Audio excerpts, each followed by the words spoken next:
Assalamu alaikum mai saurare, barka da shigowa cikin wannan tasha tamu.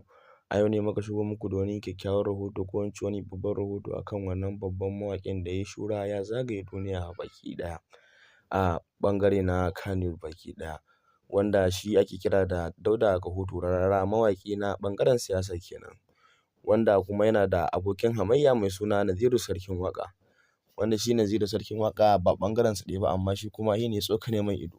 Babban dalili a nan gun shi ne, kamar yadda Naziru Sarkin Waƙa ya yi furici shi babban burinsa a ce ya zagaye faɗin duniya baki ɗaya a Najeriya, kuma ya zamana a ce dukkan mawaƙan Hausa ba shi da wani sama da shi.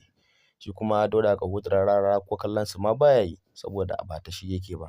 Shi kuma Naziru ya sa mai ido saboda me? Saboda yana ganin ya fi shi abin duniya da kuma 'yan abubuwa baki ɗaya. Dauda Kahutu Rarara da ya yi waƙa ita kuma duniya kan ɗauka, wanda ba wai iyaka ɗaukacin Najeriya baki ɗaya ba. Duk wani yanki na sassan duniya inda ake jin Hausa sukan jin Dauda Kahutu Rarara kuma sukan jin daɗin waƙarsa. Shi kuma Naziru da ya ji an saki waƙar shi kuma za ka ji ya fara sakin maganganunsa kaɗan-kaɗan wanda mai hankali kan ganewa.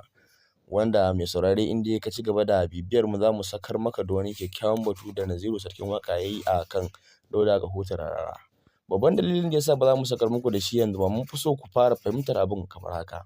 Kamar waƙar Dauda Kahutu Rarara da ya saki kwanakin baya, Fatima Mai Zogale. Idan kun ji alatar da alawadai da ya yi a kanta, wanda har Naziru Sarkin Waƙa ya yi alawadai da wannan waƙar, wanda har yake yin mummunan furuci a kanta, wanda kuma Dauda Kahutu Rarara ko kallonsa bai ba. Wanda a cikin kaɗan daga cikin furucin nashi ya ce sai da ya yi amfani da yarinyar tukunna sannan ya yi mata waƙa. Sannan ya ƙara samun goyon baya daga kuma uwargijiyar wannan yarinyar wadda suke tafikar da harkar kasuwancinsu baki ɗaya, wanda ita ma abin mata ciwo ita kuma. Mai saurare mun kawo muku wannan taƙaitaccen jawabin ne domin ku ji sannan saboda mu ku ne abokan tafiyarmu. Idan kun ji wannan sannan ku yi mana subscribe kana ku ƙara mana da alamar ƙararrawa. Wannan dalilin shi ne mu kuma zai ƙara ba mu ƙwarin gwiwa mu ƙara ƙwaƙwalo muku batu na gaskiya sannan da zahiri, wanda za mu kawo muku live zuwa gaba, wanda za ku tabbatar da batunmu yana kan hanya. Mun gode, ka danna mana subscribe kana ƙara mana da alamar ƙararrawa, kar ka mance mai saurare ku ne namu.